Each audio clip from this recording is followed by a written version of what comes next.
Salutations, Rangers. General Bradley 101 back here with some more history.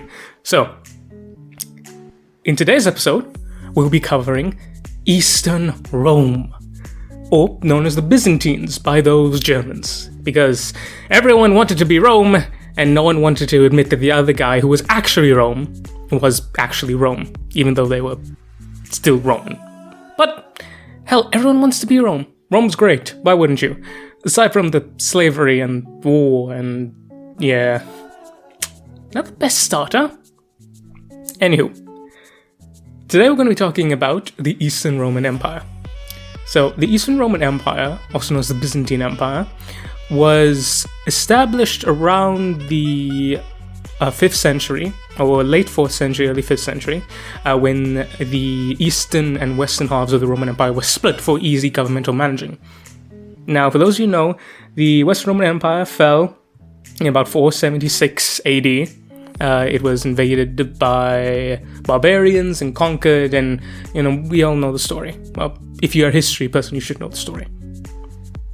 Now, with that, however, what happened? Well, you had Eastern Rome, which was still very much intact, because remember, they separated the two entities. They were pseudo-allied with one another, but notably during the last century of the Western Roman Empire, the East just basically paid off the Huns to leave them alone, and kind of, not really abandoned the West to its fate, but kind of just didn't do as much as they could have. But then again, people make the argument that if the East did do that, it would fall with the West. So, you can play devil's advocate there if you want. But, in this episode, we're just going to be covering a general overview, culture, military, and brief history. Don't worry, we will go through each one of these periods in its own unique, proper episode, but this is just a little overview to whet your palate, if you will. So, let's start off with first the fall of the Western Roman Empire. Well, when the Western Roman Empire fell, the Eastern Roman Empire actually recognized the Ostrogothic kingdom that was set up there. Or the Kingdom of Italy, and it was somewhat subservient or in a pseudo-vassal-like state to Eastern Rome, but it's not exactly clear what that was, or, it is, but there's been later retconned, because a lot of our sources we have for Eastern Rome don't actually come from us from Eastern Rome. They come from Western authors who wrote about Eastern Rome, because the Eastern Roman Empire did fall and was conquered by the Ottoman Turks. And, well, yeah, Eastern Roman culture as a whole kind of just died off a little bit, and eventually it was kept alive by Greek culture. However, during the Greek rebellion in the 19th century, they didn't want to be associated with Rome anymore. They wanted to be Greek. And that kind of led to Roman culture and Roman ideas being left behind in the ancient times. But basically, what had happened, the East and the West had a tenuous relationship, but eventually what had happened was there was infighting between the various sub-states after the fall of the Western Roman Empire, and Roman authority in the West in the next 100 years severely diminished to almost nothing. It was still a great power in the East, but its Western dominion, Western power, Western influence was largely negated. Now, then we come to a chap named Justinian. Now, Justinian is a very interesting character, in that he is definitely one of the greatest emperors, and arguably the greatest emperor of the Byzantine Empire. Period. But some people argue that what he did actually led to the fall of the Eastern Roman Empire, or rather its severe decline in power. Now, what do I mean? You see, this chap was a true Roman. What do I mean by that? He was idyllic. He thought of Rome as the great power. He wanted Roman culture to be everywhere. And more importantly, he too was the big brain and realized calling yourself Rome without actually having Rome was kind of dumb. So, what did he do? So, he gathered a chap named Belisarius, as well as several other advisors, Belisarius being the most underrated general in the history of the world. I mean, this guy conquered, like, I don't know, a third of the Western Roman Empire with like 15,000 men. Even less than that, really. I think he started off with like 7,000 or like 10,000 or something. Yeah, like, dude's a Chad. Proper Chad.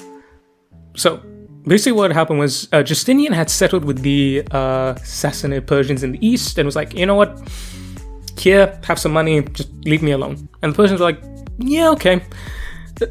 Fun fact, wouldn't last long. You know, Persia and Rome had been fighting each other since the two were basically met. It is what it is. It's like France and England. You know, they say that they're okay, but are they really?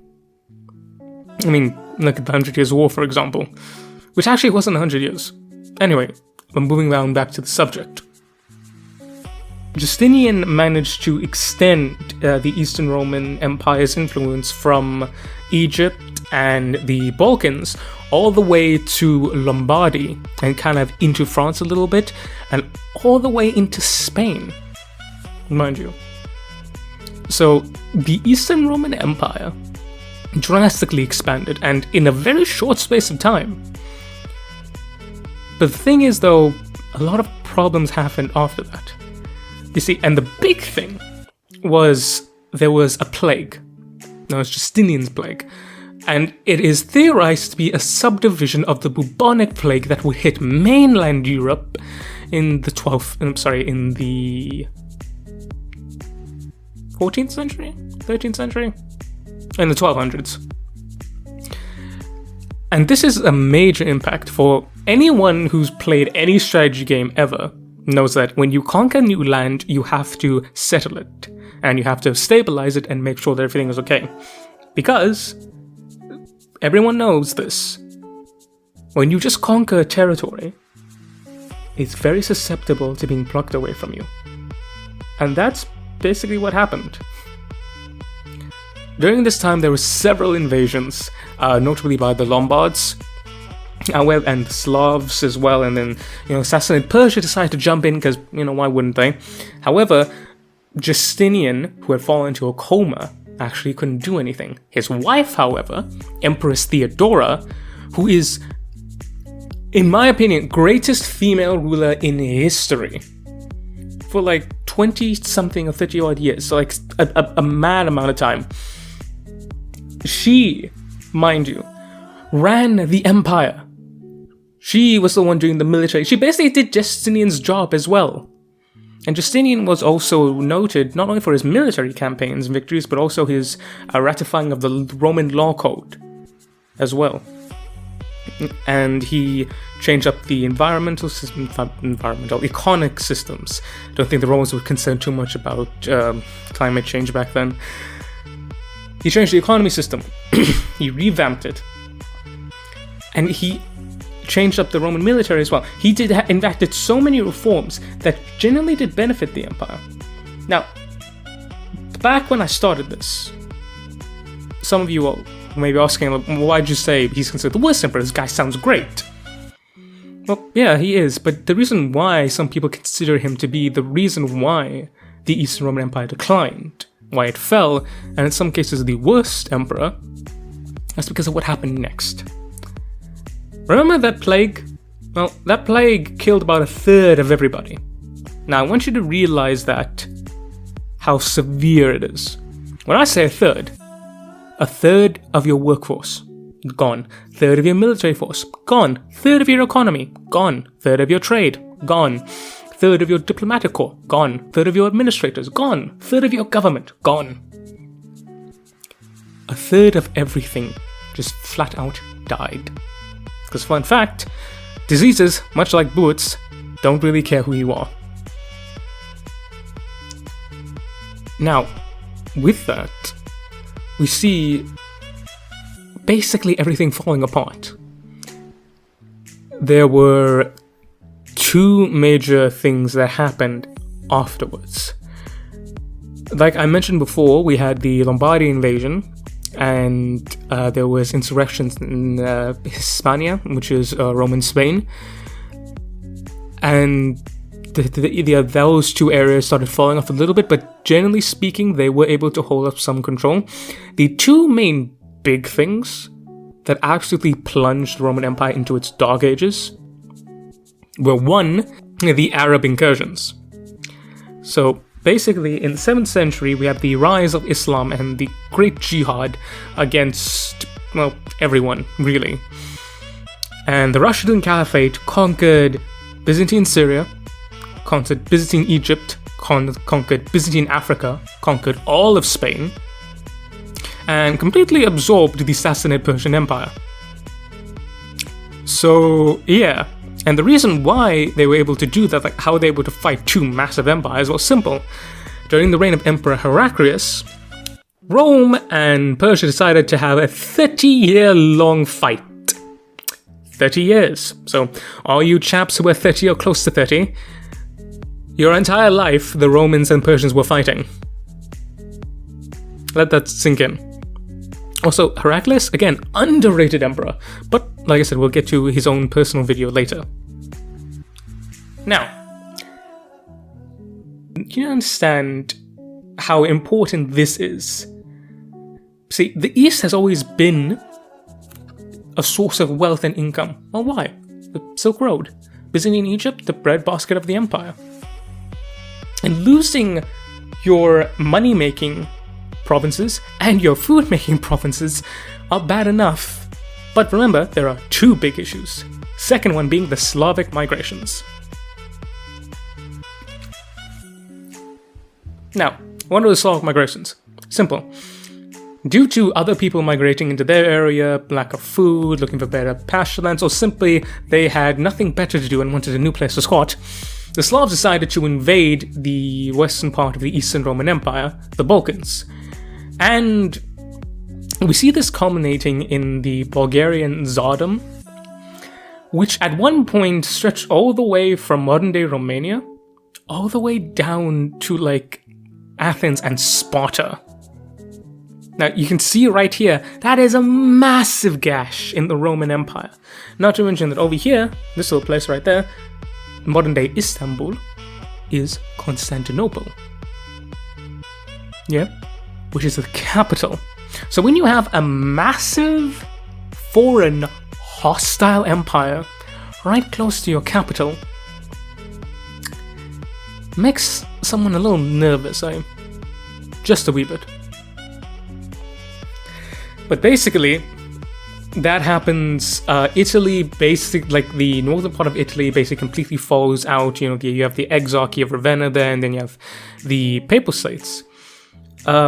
Which actually, it's a very interesting story how the Papal States actually began as a quasi-Roman institution and became one of the greatest enemies of Rome later down the line.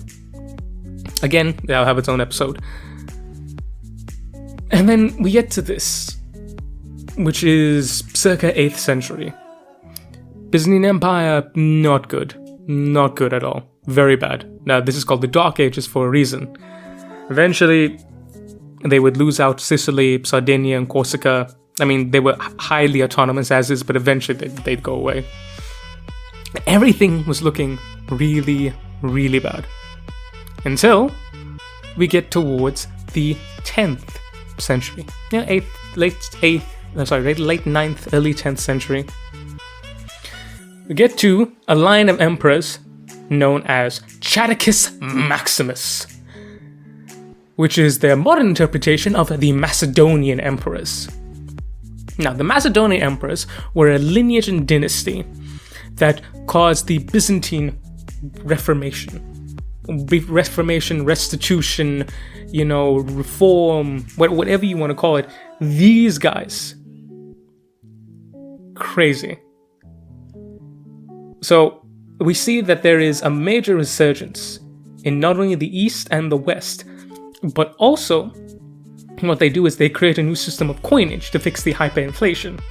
They also work on something known as the Basilics, which were created by, arguably the greatest monarch and known as basically the second greatest Byzantine Roman emperor after Justinian, known as Basil II. Now, under Basil II, the Eastern Roman Empire reached its apex. he was just flat out amazing and wonderful. He's known as the Bogar Slayer. You want to know why? Well, quite simple. He crushed the Bulgarian Tsardom. When I say crushed, I mean crushed them. And he is known for his most notorious action of capturing about, several thousand Bulgarian prisoners. And he blinded all of them, save for 100 of them who he left with one eye, to lead them back into Bulgarian lands. And this was said to be so horrific that the current ruling Tsar of Bulgar, Tsar, mind you, is the Slovakian of the title Caesar, which Simeon the Great, one of the original founders, or I wouldn't say founders, but one of the greatest Bulgarian emperors, arguably the greatest, made Rome to give him. So the Romans didn't like the Bulgarians because they basically like, hey, we want to be as good as you guys. And, Rome and pride, yeah, doesn't really go hand in hand, huh? So Basil basically reconquered the entirety of the Balkans. Like the entirety of the Balkans, all the way up to like modern day Croatia. He asserted his dominance over the east and was able to reclaim the majority of Anatolia, the upper parts of Syria. He claimed Antioch, which is a very important Christian holy city, as well as he had several vassal states, most notably the vassal of Aleppo, the Emirate of Aleppo. And Basil was all accounts great ruler. Now you may be thinking, well, he's pretty cruel, man. He blinded all those guys. You don't understand. It's unfair as historians for us to look at the past through the modern lens. Remember, this was a time when brothers would kill brothers to get a throne. The throne is what was most important. Violence and people being violent towards one another were far more commonplace. During war, that is.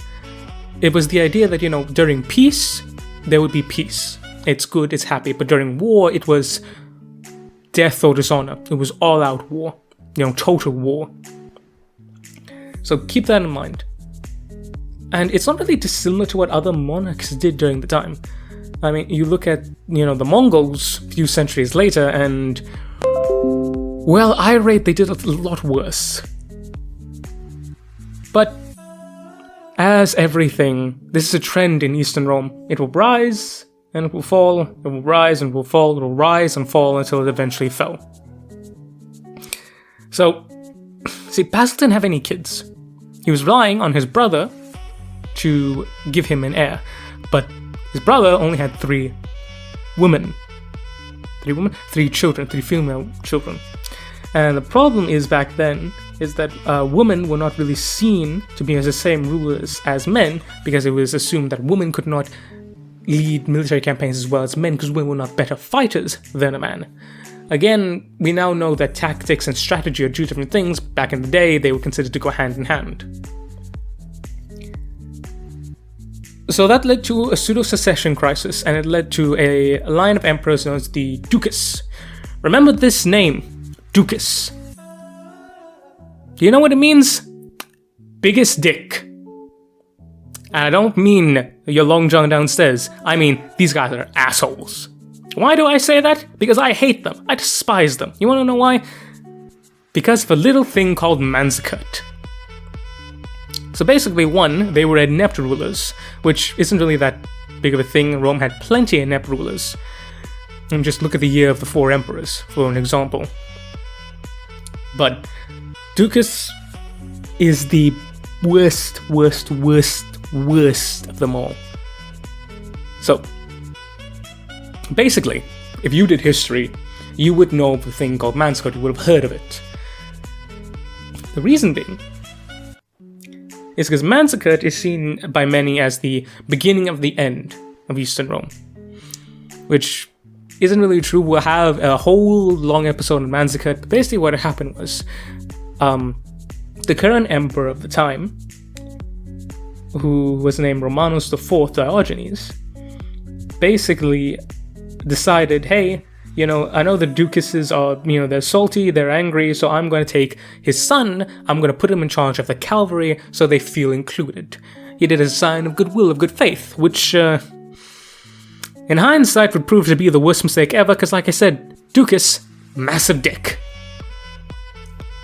So, during the Battle of Manzikert, the Roman Empire at the time, about half of its army was composed of the Tagmata, which were the royal thematic troops. Thematic troops being armies of the theme, the professional standing armies that each Roman state, what's the word I'm looking for? Yeah, state, I guess. Province, sector, whatever you want to call it. They had their own standing army, their own garrison troops, etc. Now, half of that was composed, but, due to one reason or another, and the last few decades had been not really great rule, Rome decided to lean more towards mercenaries. So it had the other half was made of mercenaries, and the other half was made of levies from around Armenia and Anatolia. Now, keep that in mind. It's very important. And we see here the trend of mercenaries taking a more and more prominent role, and the decline of the thematic armies. So basically, what happened was, the Romans met the Seljuks at the battle, and it was going well. The problem was, the Seljuks, primarily light nomadic cavalry, are much faster than the heavily armored Romans. So, what the emperor decided to do, he decided to turn around and fall back to the camp. Now, basically what that means is, he turned the emperor's banner the wrong way, so it was facing backwards. And it turns out that sometimes in the West, that was considered that the emperor had died. Thus, the foreign mercenaries, as well as the levies that were there, primarily on the right and left flanks respectively, decided to rout. They were in a panic and they began just to fall back, and they were shaky. The nomads saw that, and the Seljuks charged them, which caused the flanks to rout. Now, the emperor ordered Ducas. Remember this, he ordered him, he was in charge of the cavalry and the reserve corps behind the main lines. He ordered him to cover the retreat. Basically what that means is, he ordered him to go in the flanks and in the front and just fight it off while everyone got to the camp safely, and it would have been fine. You know what Ducas did? After standing in the back, doing nothing for several hours, and just watching there, he simply turned around, fell back to the camp, and told everyone, the emperor is dead, run! This guy decided that he was going to let the entire Eastern Roman field army just get wiped because he didn't like the emperor. And we see this is the catalyst as to why Manzikert was so bad. Because, fun fact, a battle didn't actually cause that much damage. The right and the left flanks were, hit, decently well, but they managed to run away relatively intact. The reserve corps was completely attacked, like I said, Ducas is a dick.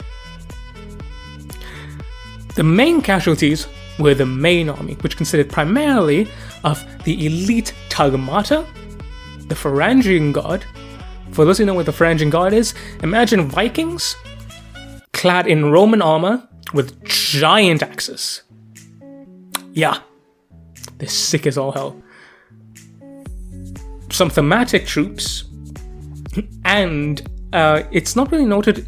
Some sources say that there were a source of Armenian levies who managed to stay and fight with the emperor. Some say that they didn't. We're conflicted on that, so I'll let you decide that. Personally, I think the Armenians did stay, because Armenian auxiliaries and levies were a very prominent part and quite loyal generally throughout the reign of Rome. Now, it's interesting here because the center was completely surrounded but managed to fight off for several hours. In fact, they were nearly slaughtered to a man and the emperor was captured. Now, here's why Manzikert was the worst thing that could have happened.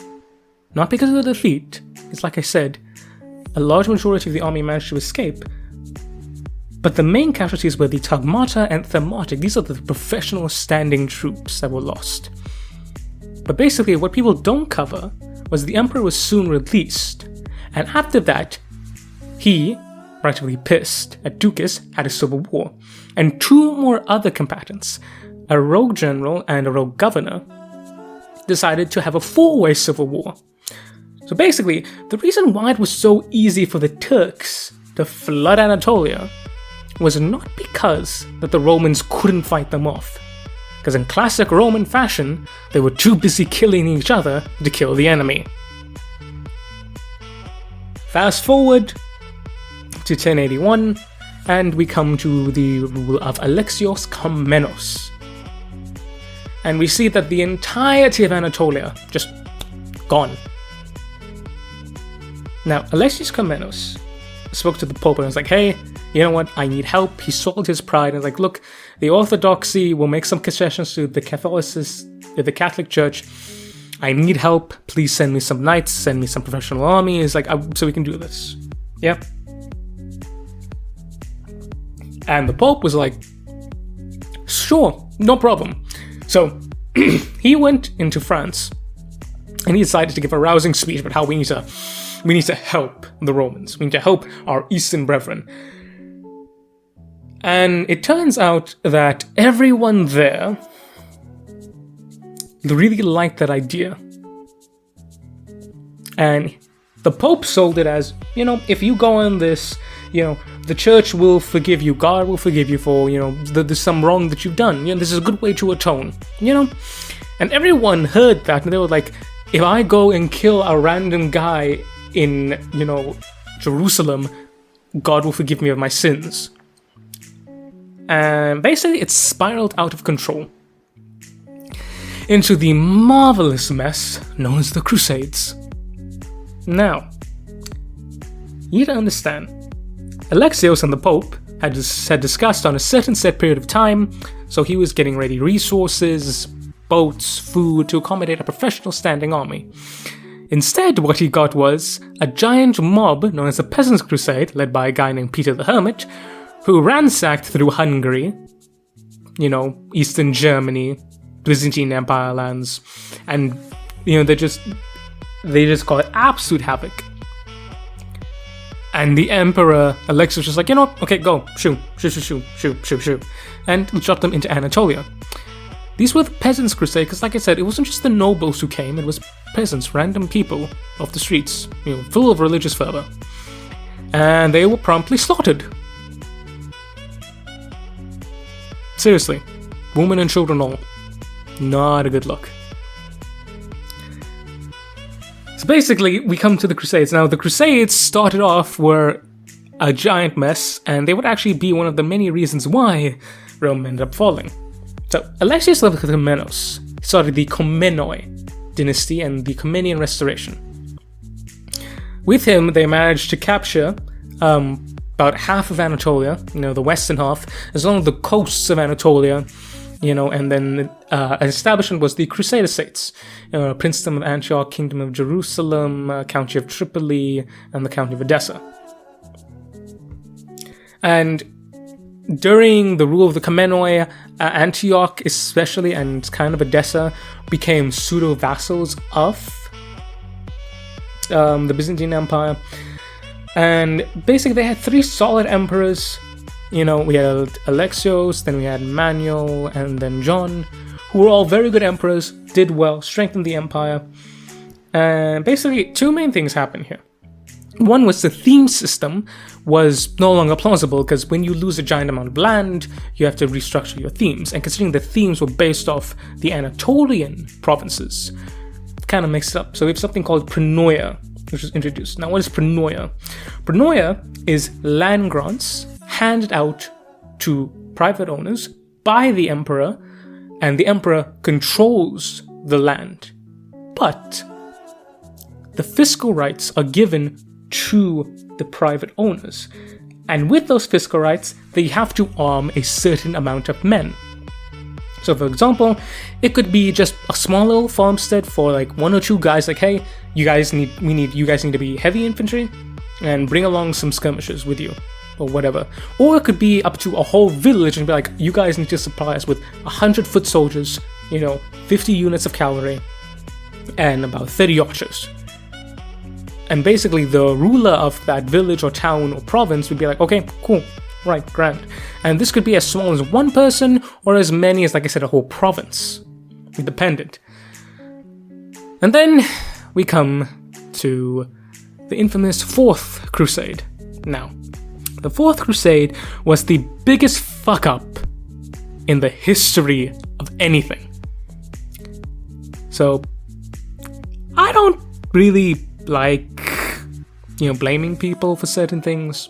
And for those of you who know, if I ever poke fun at like any one person or group back in the day, I'm talking about the people back in the day. I have no problem with the Germans, the Turks, or the Venetians in modern day. I love Turkey, love Germany, love Venice, just awesome stuff. But in saying that, fuck Venice. Fuck Venice. God almighty. So basically, the Byzantine fleet during the reign of Alexios Comenos and the Comenos restoration was severely weakened and damaged during all of the kerfuffle. So they relied heavily on the merchant republic of Venice for naval support. And basically what happened was they kept on growing and growing and snowballing and snowballing. And some of the Byzantine emperors tried to actually fight a war out of it, but just couldn't at the time. And Venice was ferrying a bunch of crusaders to the Holy Land, but the Crusades didn't have money to pay the Venetians, and the Venetians, being the mongery honey scum that they are, were like, nope, we're not going to do it. I say mongery honey because we're going to get to that in a bit. We come to, so if Ducas is the biggest asshole of the empire, of the Byzantines, we had come to the second biggest asshole. Alexios IV Angeloi. So the Angeloi were a group of hilariously incompetent emperors. They were really bad. No one likes them. Because after the Comnenian Restoration, there was a coup by the Angeloi, and they proceeded to rule for the next 15 years and fuck up everything. There was a resurgent Bulgaria, a resurgent Serbia. They lost the northern parts of the Balkans. There were inroads in Anatolia. Some of the provinces and coasts were lost there. And then Alexios IV got deposed, and he went to the Crusades like, look, if you guys join me, I will pay for everything. I will give you 10,000 men, 100,000 pieces of gold, and transport to go to wherever you need to go. Everything will be yours. Fun fact, the Angeloi spent the last 2 decades emptying the imperial treasury and ruining the economy and financial system. So basically, he was lying through his teeth, or very delusional. And everyone knows you don't fuck with crusaders.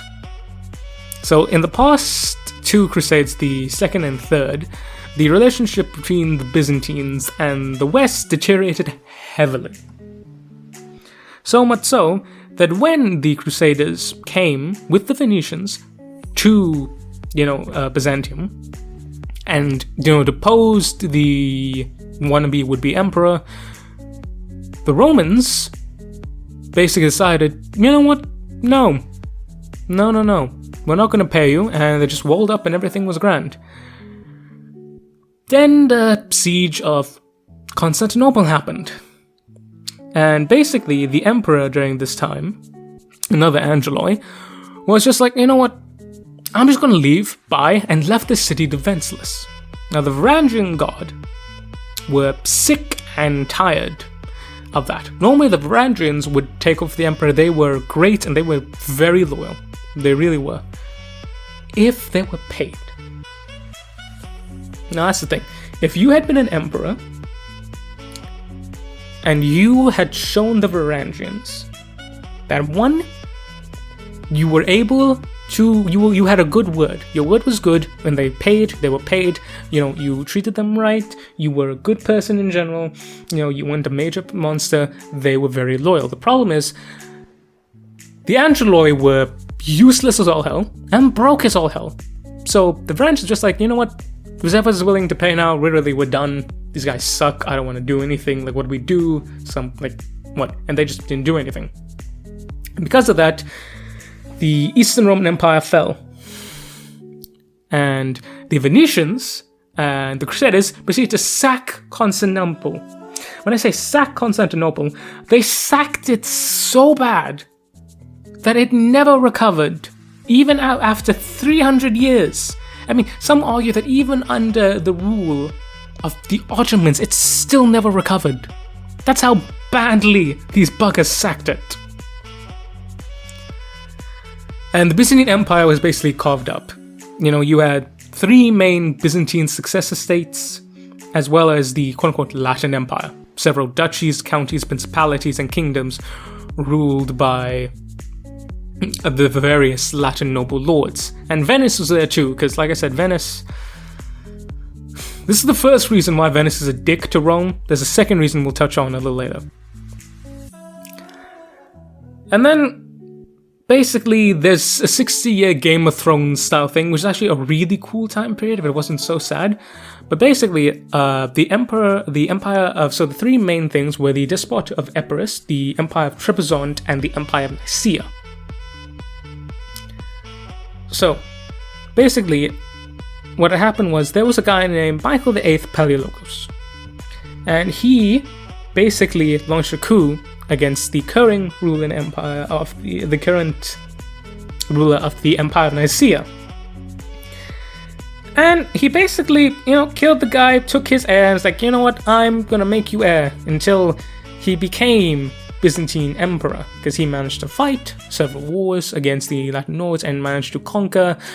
He had the Empire of Nicaea, which is the western half. He had direct control of that over Thrace, Greece, Epirus, and for the Greek islands and like Athens and Morea and Achaia, they were vassals of him as well. He decided to blind the true ruler of Nicaea, the heir, blind him, both eyes, and marry off all 3 of his sisters in an attempt to get rid of the bloodline. Again, don't really think he cared much, but the Pope pseudo-excommunicated him for this. Now, Michael VIII Palaiologos he restored the Byzantine Empire. And, he had the crown of the Byzantines, he had Constantinople, he had the main, quote-unquote heartland of the empire. Problem was, while he was a good military man, he wasn't really a great statesman. And his main thing was he weakened the pseudo-pronoia system, but the pronoia system kind of fell out after this. I mean, you understand.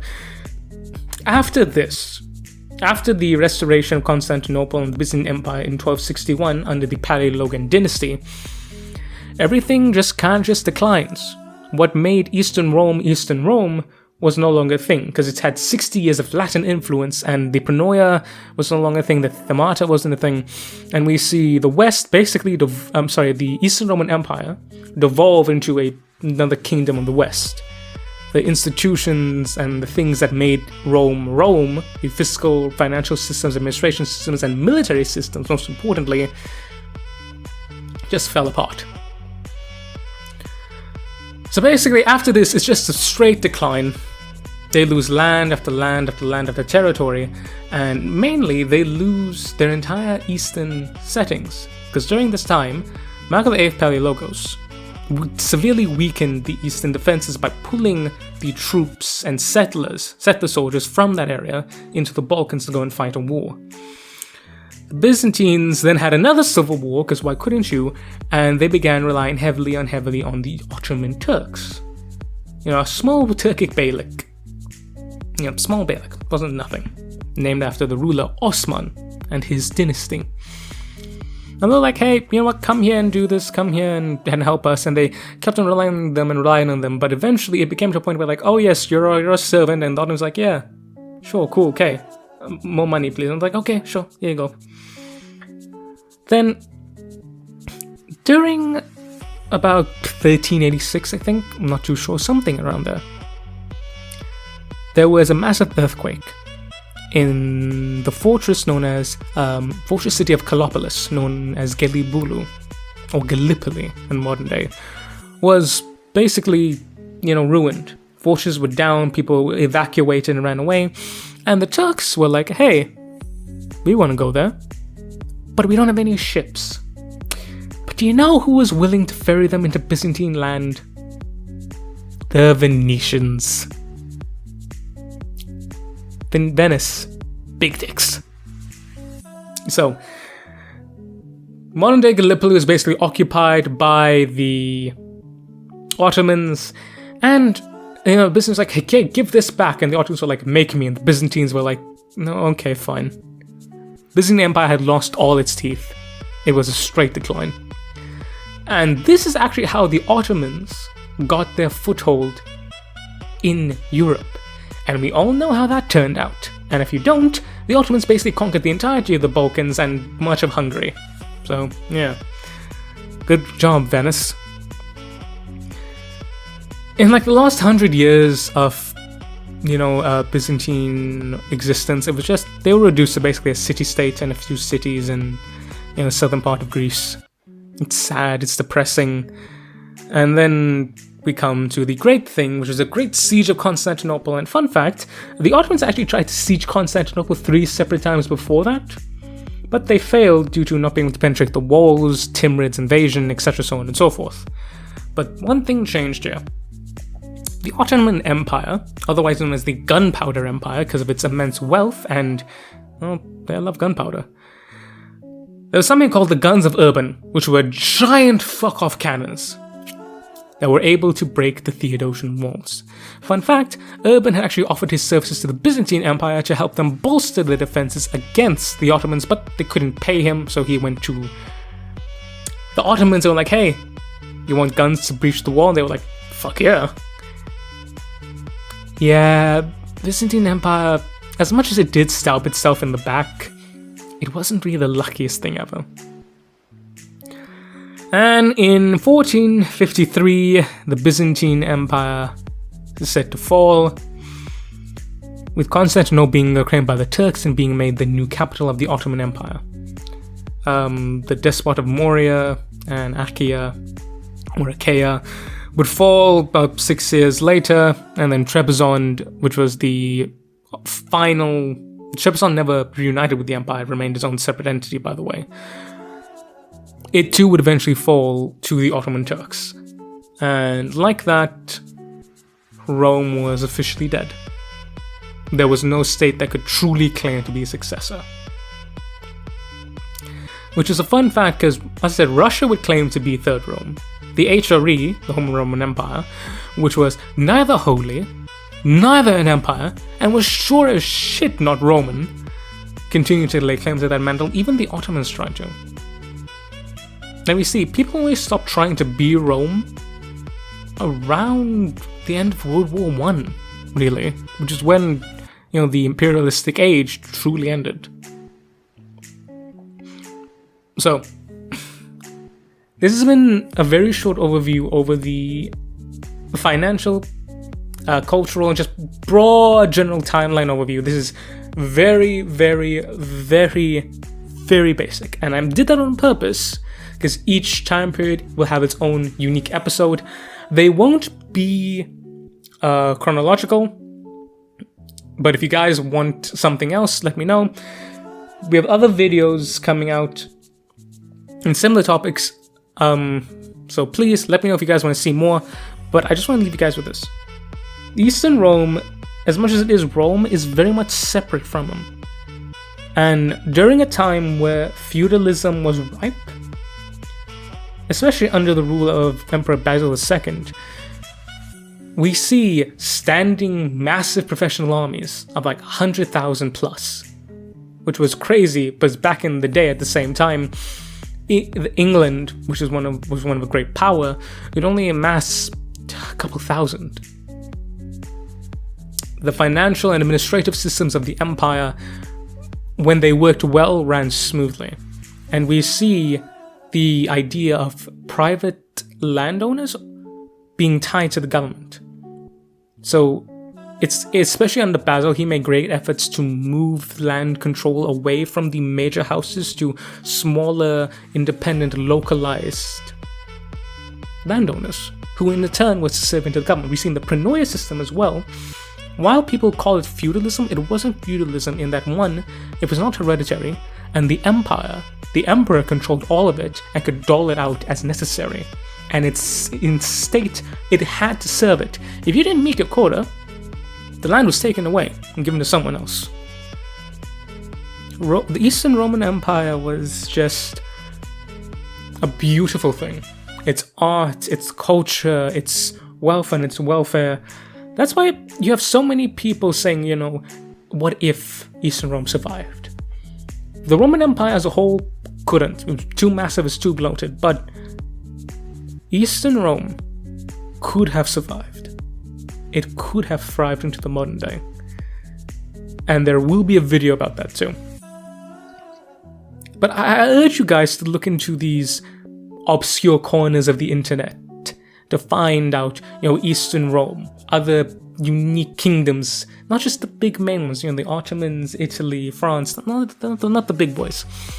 Look into these smaller places and you'll find many, many beautiful stories. But that's been me rambling on for enough. I want to thank you guys oh so very much for watching. Thank you so much. Your support means the world to me. And if you guys like the video, like it. If there's something that I missed or you guys have some constructive criticism, leave a comment down below. Share the video if you think, you know a Byzantophile like me who will love it, by all means. And most of all, subscribe. Please subscribe to the channel. You know, I post videos every week. And if you like lore, you like stories, and you like history, this is the place to be. Otherwise, thank you guys oh so much for watching. Hope you guys have a beautiful day. And all in all, I will catch you guys next time. Dismiss, Rangers.